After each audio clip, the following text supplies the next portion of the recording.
akan segera menetapkan status atau kasus dari si Abu Janda ini seperti apa. Apakah dia memang nantinya akan ditetapkan sebagai tersangka atau dia akan jadi bebas dari tuntutan yang dilaporkan oleh KNPI terhadapnya. Atau memang kepala kepolisian ini tidak mampu menghadapi backingan ataupun orang-orang di belakangnya si Abu Janda ini. Karena ternyata kita juga tidak bisa meremehkan ya. Kita juga tidak bisa meremehkan keberadaan sosok ini atau si Abu Janda ini, karena ternyata di belakangnya si Abu Janda ini dia memiliki banyak backingan atau orang-orang di belakangnya ini cukup kuat.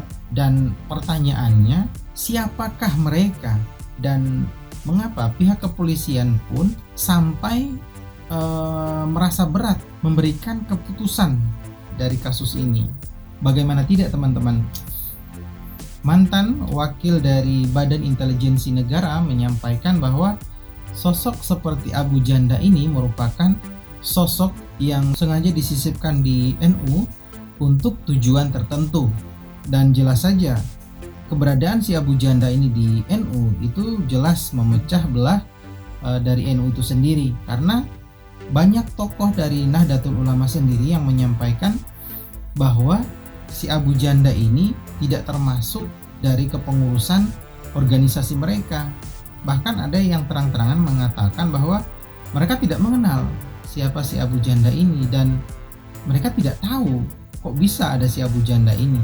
Dan ini menjadi rahasia umum yang sudah kita ketahui. Tentu dengan hal ini kita bisa melihat bahwa ada maksud tertentu di balik adanya Abu Janda di NU. Kemudian di lain pihak, si Abu Janda ini juga termasuk dalam tim buzzernya kepemerintahan saat ini.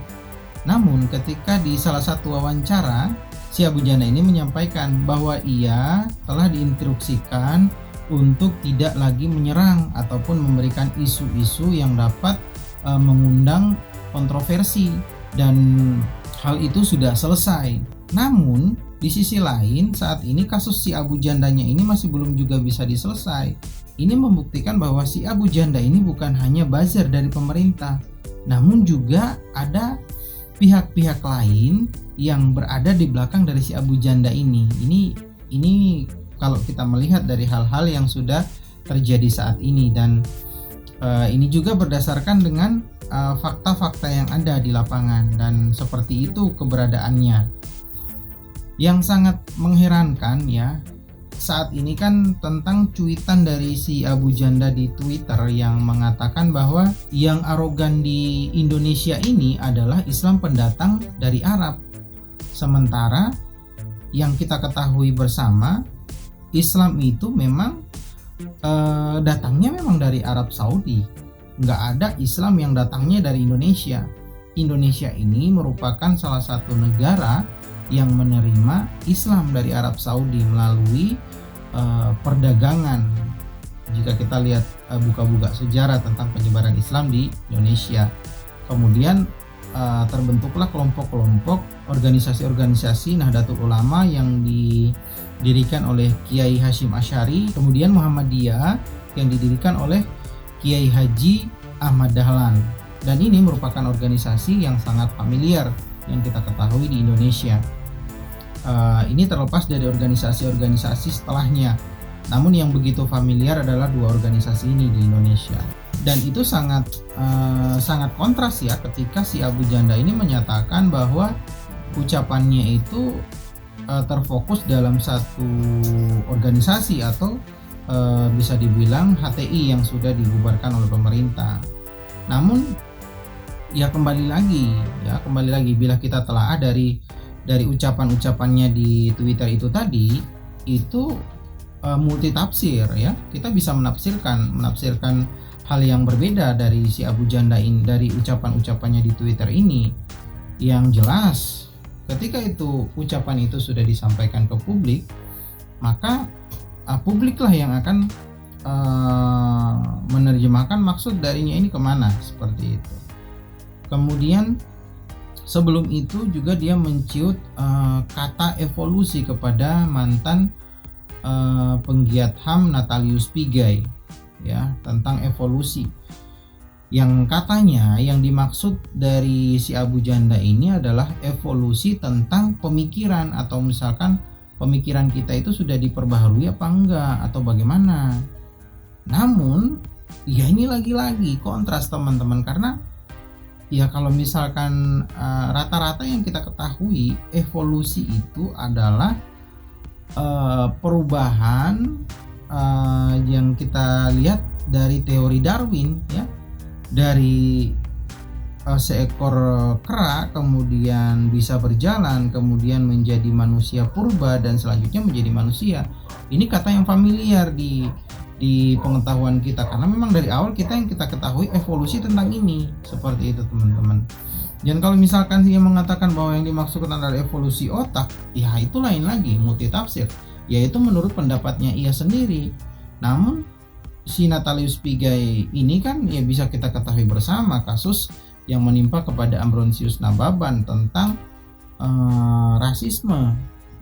Kalau menurut dari beberapa sumber yang kita lihat, bahwa memang jelas apa yang disampaikan oleh Abu Janda ini bernada rasisme, terlepas dari penjelasan dari Abu Janda yang menyatakan bahwa ia tidak bermaksud rasis terhadap Natalius Pigai, seperti itu. Namun kembali lagi teman-teman, ya kalau misalkan kita lihat ya kasus dari Abu Janda ini yang tentang cuitannya tentang Islam arogan, ya, Islam arogan ini sebenarnya kan sama dengan kasus yang terjadi kepada Ustadz Maher At-Twailibi yang ketika itu dilaporkan ke Mabes Polri karena melakukan cuitan. Dan kalau misalkan kita bisa lihat ya, kasus Maher At-Twailibi ini yang memang yang diambil, yang di screenshot itu adalah lagi berdialog ataupun saling balas komentar di Twitter, kemudian ia melakukan cuitan yang berakhir dengan si Ustadz Maher At-Twailibi ini dipenjarakan, seperti itu.